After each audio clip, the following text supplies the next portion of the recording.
શું તમે 2024માં 12માની એક્ઝામ આપી છે અને તમારે કોલેજમાં એડમિશન લેવાનું છે?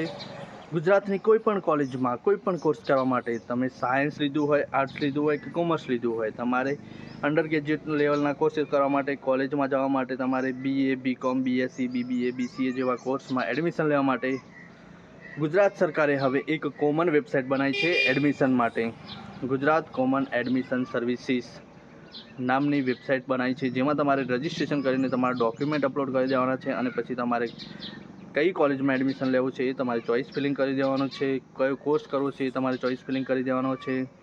ગુજરાતની કોઈ પણ કોલેજમાં અંડર ગ્રેજ્યુએટ લેવલના કોર્સ કરવા માટે, પોસ્ટ ગ્રેજ્યુએટ લેવલના કોર્સ કરવા માટે, બીજા કોર્સો કરવા માટે તમારે Gujarat common admission services website ઉપર જઈને રજિસ્ટ્રેશન કરાવવાનું છે. ત્યાં તમારે રજિસ્ટ્રેશન કરીને તમારી ડિટેલ ભરી દેવાની અને પછી તમારા ડોક્યુમેન્ટ અપલોડ કરી દેવાના, જેવા કે 12માની માર્કશીટ, આધાર કાર્ડ, ફોટો, LC, જાતિનો દાખલો, નોન ક્રિમિનલ જો લાગુ પડે તો એ બધા ડોક્યુમેન્ટ તમારે અપલોડ કરી દેવાના છે ગુજરાત કોમન એડમિશન સર્વિસીસ નામની વેબસાઇટ ઉપર.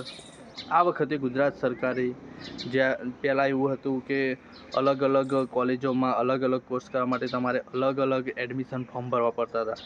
હવે તમારે ગુજરાતની કોઈ પણ કોલેજમાં એડમિશન લેવું હોય તો આ ગુજરાત કોમન એડમિશન સર્વિસ નામની વેબસાઇટ ઉપર જઈને તમે ગુજરાતની કોઈ પણ કોલેજમાં કોઈ પણ કોર્સ કરવા માટે ધોરણ 12 પછીના જે કોર્સો હોય છે ગ્રેજ્યુએટ લેવલના કોર્સો એ બધા કરવા માટે તમારે આ વેબસાઇટ ઉપર જઈને ખાલી રજિસ્ટ્રેશન કરી દેવાનું છે.